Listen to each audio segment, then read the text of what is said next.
Salam dan salam sejahtera untuk kita semua.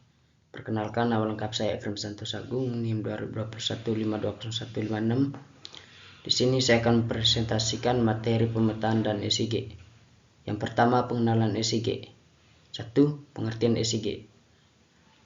SIG, Sistem Informasi Geografis, adalah seperangkat alat berbasis komputer yang memungkinkan untuk mengolah data spasial dan non-spasial menjadi informasi yang berkaitan tentang muka bumi, serta digunakan untuk pengumpulan, penyimpanan, manipulasi, menganalisa, dan menampilkan data yang selanjutnya dipakai sebagai bahan untuk mengambil keputusan atau kebijaksanaan. 2. Definisi SIG. 1. SIG adalah sistem berbasis komputer yang digunakan untuk menyimpan dan memanipulasi informasi geografis. 2. SIG adalah suatu sistem komputer yang mampu menangani dan menggunakan data yang menggambarkan suatu tempat di atas permukaan muka bumi.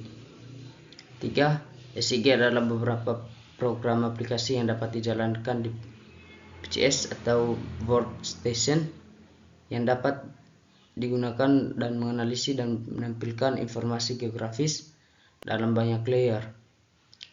4. SIG adalah sistem komputer yang dapat menyimpan dan menggunakan data yang menggunakan lokasi-lokasi pada permukaan bumi. 5. SIG adalah sekumpulan peralatan untuk mengumpulkan, menyimpan, mengambil, interaksi, menampilkan data spasial atau keruangan dari dunia nyata untuk tujuan tertentu. 3. Mengapa menggunakan SIG? Informasi spasial dalam memakai lokasi dalam suatu sistem koordinat tertentu sebagai dasar referensinya.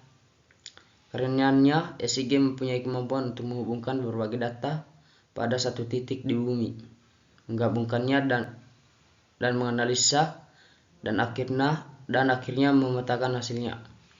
Aplikasi SIG menjawab beberapa pertanyaan seperti lokasi, kondisi, tren, pola, dan pemodelan. Kemampuan inilah yang membedakan SIG dari sistem informasi lainnya. Dilihat dari definisinya, SIG adalah sistem yang terdiri dari berbagai komponen yang tidak dapat berdiri sendiri-sendiri. 4. Keunggulan SIG. 1. Penanganan data geospasial menjadi lebih baik dalam format baku. 2. Revisi dan pemutarian pengutarian data menjadi lebih mudah. 3. Data geospasial dan informasi menjadi lebih mudah dicair, dianalisis, dan dipresentasikan. 4. Menjadi produk yang mempunyai nilai tambah. 5. Kemampuan menukar data geospasial. 6. Penghematan waktu dan biaya. 7. Keputusan yang diambil menjadi lebih baik. B. Komponen-komponen SIG. Yang pertama, perangkat keras. Perangkat keras digunakan untuk mengoperasikan SIG. 2. Perangkat lunak. Persyaratan perangkat lunak adalah pengolahan data grafis, pengolahan basis data, analisis dan penyajian data, operasi kartografi, aplikasi khusus, dan pengembangan.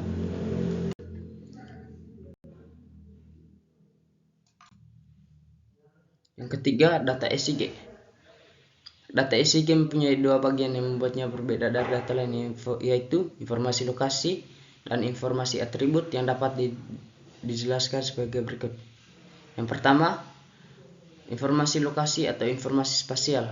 Contoh yang umum adalah informasi lintang dan bujur, termasuk diantaranya informasi datum dan proyeksi. Contoh lain dari informasi spasial yang bisa digunakan untuk mengidentifikasikan lokasinya misalnya adalah kode pos. Yang kedua, informasi deskriptif atau atribut atau informasi non spasial. Suatu lokasi biasanya mempunyai beberapa atribut atau properti yang berkaitan dengannya. Contohnya, lokasi sumur minyak memiliki atribut atau properti ke dalam sumur. Yang berikutnya,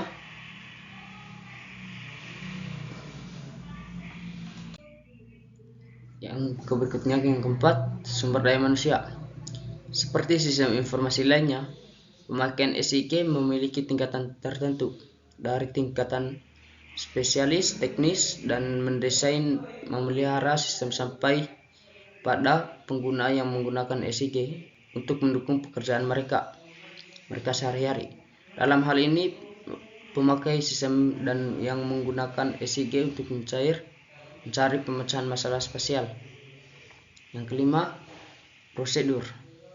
SIG yang baik memiliki keserasian antara rencana desain yang baik dan aturan dunia nyata, di mana metode, model, dan implementasi yang akan berbeda-beda setiap permasalahan. Yang ke C, dunia nyata dan SIG. Yang pertama, model dunia nyata. Yang pertama, model dunia nyata, persepsi, rancangan, atau susunan model dunia nyata yang dikembangkan atau perancang akan menentukan semua data yang diperlukan persepsi. Persepsi ini mencakup pembawa informasi yang paling dasar, yaitu suatu entity terdiri, klasifikasi tipe, atribut, dan relasi. Yang pertama, definisi entity adalah A. Suatu objek yang dapat dibedakan dengan objek lainnya yang berdasarkan atributnya. B.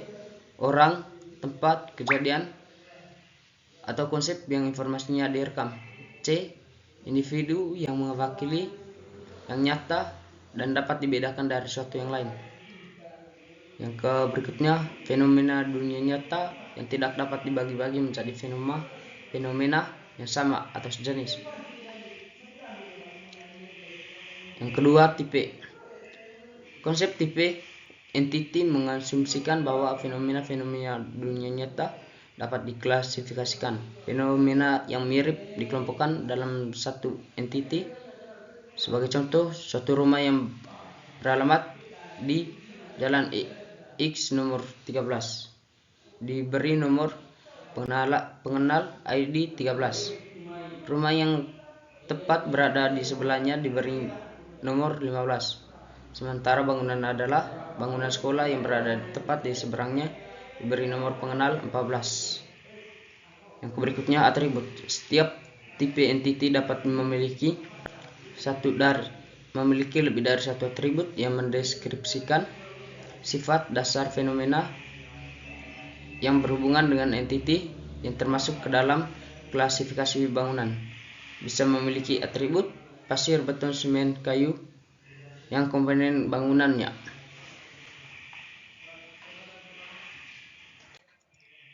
Yang ke C, relasi. Hampir setiap entity memiliki relasi dengan entity lainnya. Pada umumnya, relasi ini meliputi 1. Dimiliki atau termasuk atau berhubungan.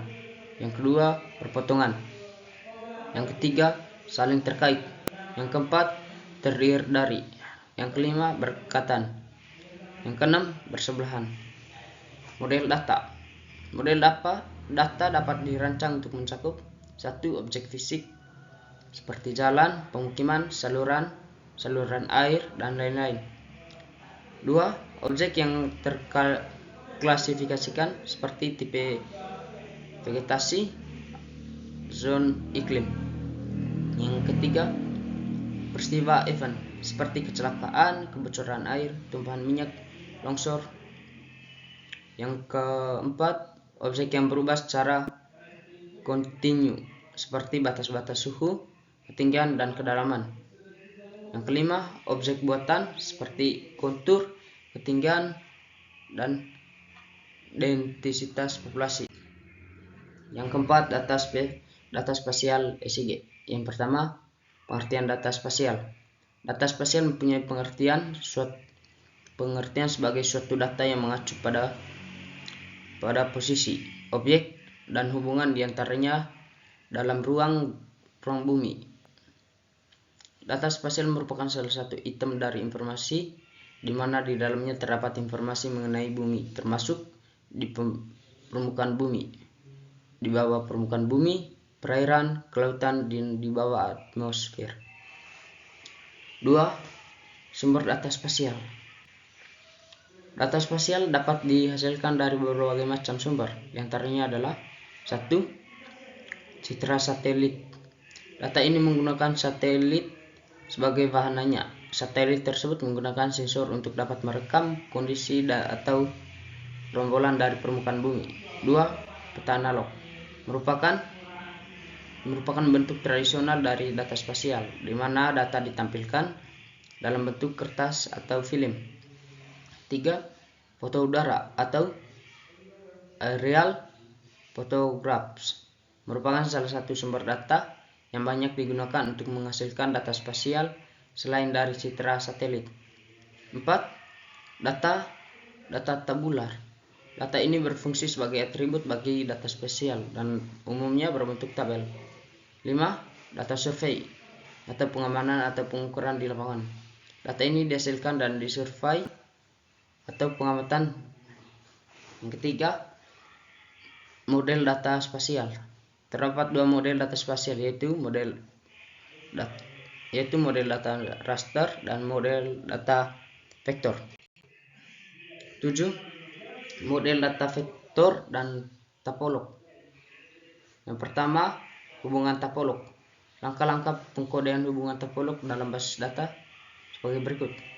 1. Merekam lokasi semua node yang merupakan titik-titik dan perpotongan garis dan batas-batas. 2. Berdasarkan nodes ini, kemudian mendefinisikan ARC dengan menggunakan informasi atau endpoint, arah, dan orientasi vektor yang dipresentasikan oleh arahnya. Yang ketiga, poligen didefinisikan dengan menggunakan ARCs dengan melakukan tracking batas-batasnya searah dengan perputaran jarum jam, merekam komponen ARC beserta orientasinya, memberikan tanda negatif pada ARCs yang mendefinisikan batas-batas internal. 4. Jika suatu ARC merupakan salah satu sisi area ARC tersebut dibatasi oleh universe atau alam semesta atau outer world atau dunia luar. Yang ke-B, membangun topolog. Konstruksi topolog yang melibatkan bentuk-bentuk poligen yang rumit melakukan beberapa langkah pembangunan topolog. Contoh, untuk mempresentasikan sebuah pulau yang terdapat dalam danau atau danau kecil yang terdapat dalam batas administrasi, dipresentasikan dengan poligon yang memiliki poligon kecil di dalamnya. C. Perbandingan model data raster dan data vektor. E. Data pendengaran jauh. Yang pertama, A. Teknologi pendengaran jauh. 1. Resolusi sensor. Setiap aplikasi pendengaran jauh mempunyai kebutuhan khusus mengenai luas, cakupan, area, frekuensi, pengukuran dalam tipe energi yang akan dideteksi. Oleh karena itu, sebuah sensor harus mampu memberikan resolusi spasial, spektral, dan temporal yang sesuai dengan kebutuhan aplikasi. Yang ke-B, komunikasi dan pengumpulan data. Cara transmisi yang dilakukan. 1. Langsung kepada stasiun penerima yang ada dalam jangkauan. 2. Disimpan onboard dan dikirimkan pada saat stasiun penerima ada dalam jangkauan terus menerus, yaitu pengiriman ke stasiun penerima.